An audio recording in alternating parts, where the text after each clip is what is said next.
ಭಾರತದ ಸಂವಿಧಾನದ ವಿಧಿ 68 ಆರ್ಟಿಕಲ್ 68 ಇದು ಉಪರಾಷ್ಟ್ರಪತಿಯ ಕಚೇರಿಯಲ್ಲಿನ ಖಾಲಿ ಸ್ಥಾನಗಳನ್ನು ಭರ್ತಿ ಮಾಡಲು ಚುನಾವಣೆಯನ್ನು ನಡೆಸುವ ಸಮಯಕ್ಕೆ ಸಂಬಂಧಿಸಿದೆ. ಇದರಲ್ಲಿ 2 ಮುಖ್ಯ ಅಂಶಗಳಿವೆ. 1.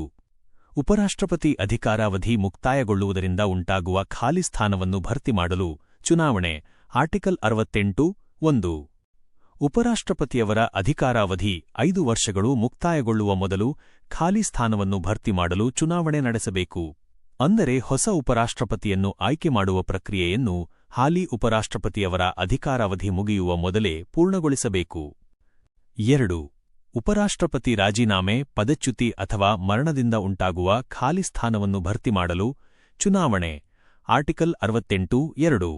ಉಪರಾಷ್ಟ್ರಪತಿಯವರು ರಾಜೀನಾಮೆ, ಪದಚ್ಯುತಿ, ತೆಗೆದುಹಾಕುವಿಕೆ, ಮರಣ ಅಥವಾ ಇತರೆ ಕಾರಣಗಳಿಂದಾಗಿ ಉದಾ.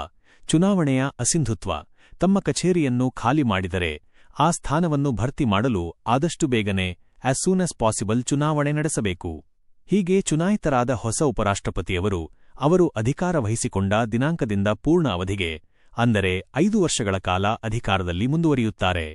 ಸಾರಾಂಶವಾಗಿ ವಿಧಿ 68 ಉಪರಾಷ್ಟ್ರಪತಿ ಹುದ್ದೆಯು ಖಾಲಿಯಾದಾಗ ಅದು ಅಧಿಕಾರಾವಧಿ ಮುಕ್ತಾಯದಿಂದಾಗಿರಲಿ ಅಥವಾ ಅಕಾಲಿಕವಾಗಿ ಆಗಿರಲಿ ಹೊಸ ಉಪರಾಷ್ಟ್ರಪತಿಯ ಆಯ್ಕೆಗಾಗಿ ಚುನಾವಣೆಯನ್ನು ನಡೆಸುವ ಸಮಯವನ್ನು ನಿರ್ಧರಿಸುತ್ತದೆ.